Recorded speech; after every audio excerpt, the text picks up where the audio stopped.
Okay, since I've been doing the top 5 Unreal players, a lot of people have been asking me what video software do I use to record the footage for Unreal Tournament, what are my best options, what settings should I use, and where do I submit clips. So I'm going to give you a rundown of 2 bits of video recording software that are really good, high quality, and very low performance hit on your PC. Now first off, there is the NVIDIA GeForce Shadowplay. So Shadowplay enables you to record footage with an NVIDIA graphics card, providing that you have the 6 series upwards. So I have an NVIDIA graphics card installed at the moment, so what I want to do is I want to search for the GeForce Experience in Windows, load this up, and then once it's loaded we want to turn on Shadowplay.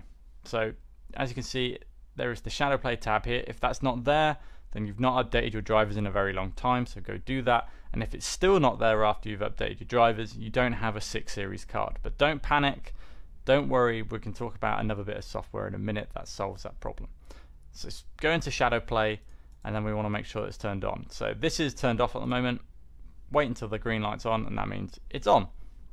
Now you can do manual recording like you do in Fraps, no problem. Just simply hold Alt F9 while in game, and then Alt F9 to stop recording, and it's a very traditional way of recording, and you can talk and set your microphone on here so you can do running commentary. In fact, it's best for doing running commentary, and I use that quite a bit for that.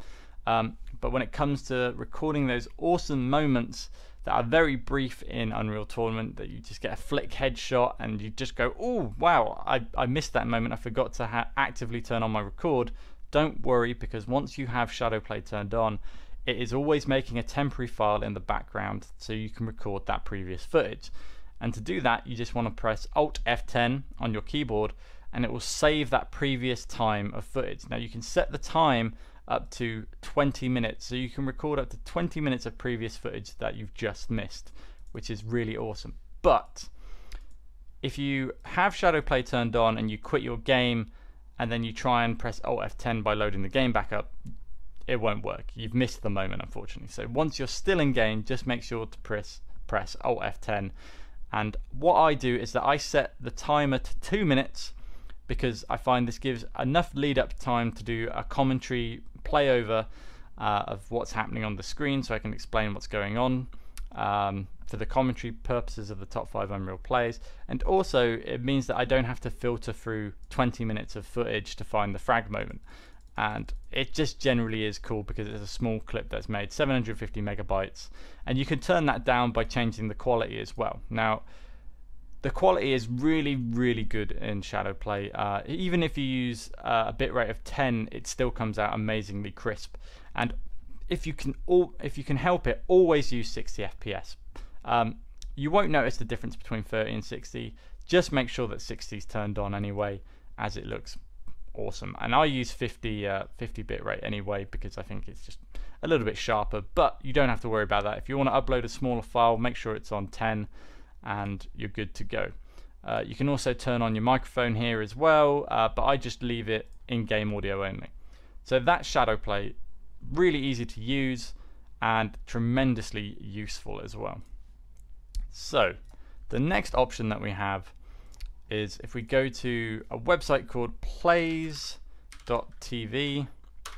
which is essentially trying to be the Vine of video games at the moment. It's a really good site for uploading small little clips, and it has this great software implemented into it that enables you to do a very similar style of recording to Shadowplay. In fact, it's pretty much identical, but it's if you don't have an NVIDIA card, or if you have an NVIDIA card that isn't the required spec to use Shadowplay, you can still use this. And also AMD cards will work with this as well, and they work tremendously well with this. So you want to download this, click the download link, and once you've downloaded it, simply just type in play TV, etc. So this is what the software looks like, and we want to hit the settings tab here, and you can see there's some previous clips that I've already recorded in here. And first off, we want to set the settings. So you can lower it to 1080p, 720p, or 480p. Now the 2 resolutions that I recommend are 720p and 1080p always. Now remember to set your in-game resolution to either of these resolutions when recording, otherwise you know, I'm going to get horrible black bars if you're using a different aspect ratio, 4:3 or 16:10. It will just look really bad, and the video won't look consistent once I come to render and edit the video. So always make sure that you're recording in 1080p or 720p. They are the preferred formats, and again, you can set the frame rate to whatever you like. 60 is amazingly good. Always use 60 if you can help it, and then you can lower the bitrate. I wouldn't go to 5, definitely use 10, but you have a little bit more options in terms of the flexibility of changing the settings on Play's system here. And make sure that record replays is on, video capture is on, and then you can set the highlight time. So essentially, like shadow time, you can record up to 20 minutes of footage previously that you've just recorded. So if you miss that moment, you can save it, and I believe the hotkeys is Control F2 for this and Control colon down. There you go, it's good, and you can record awesome footage and then upload it. So once you're in game, the settings that are really ideal for a really good looking consistent video through the top 5 Unreal plays. So if you go into system, make sure the resolution is in the 16:9 aspect ratio. So there's 3 good resolutions for this, which is 720p or 1280x720p.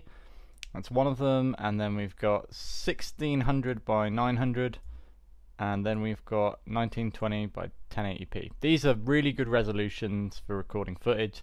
And also, what is optional, you don't have to do this, but some people prefer having it off, and I'm just trying to find it. It's in here somewhere, I think it's in weapons. So you can turn off the hidden weapon model. Now, ideally, I'd love people to use, for the time being, once we haven't got replays and demos really working that well at the moment, it will be implemented later on, is to have the weapon model on. That's optional though. You guys can turn it off if you find it uncomfortable to play with.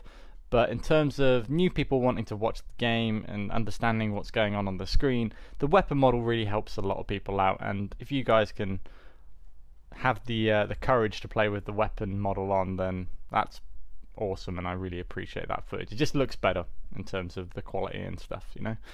So once you've got your clips, once you've recorded them, basically you can upload them straight through the Frag Center by simply clicking the submit video clip, and I'm sure this is going to be a little bit more smoother in the future. It's still very early days, so as soon as you on the front page of Unreal Tournament go submit video clip, and this will ask you to go to another website. So just click yes to that, and obviously it will load up the Unreal Tournament forums, which you'll have an account if you're already playing Unreal Tournament, and basically just reply to the thread, post the link in to your YouTube video, or ideally what's better is to send the raw shadow play file or the plays file using Dropbox or any other sort of site that enables you to upload stuff to, and then just drop it in there, whatever, just go top 5 play link, and that's it. And I will find it, I will watch the video, and then I will, you know, hopefully if it's good enough, I will put it in the top 5 plays. That's how you do it. And once we have demos and the replay system working, then you don't have to worry about any of this. All you got to do is upload a small replay file, and it will be super easy to go through the footage very quickly, and I can change all the settings and all the resolutions, and you can use whatever resolutions that you want and all the settings that you want to use, because I can just turn them on my end. But that's a way away yet, but soon that's going to happen. In fact, replays are improving like every build right now, so hopefully that will be very, very soon. I hopefully like to say the next build or two, but till then, this is the best way to record Unreal Tournament footage, and I hope this video's helped. See you guys, bye.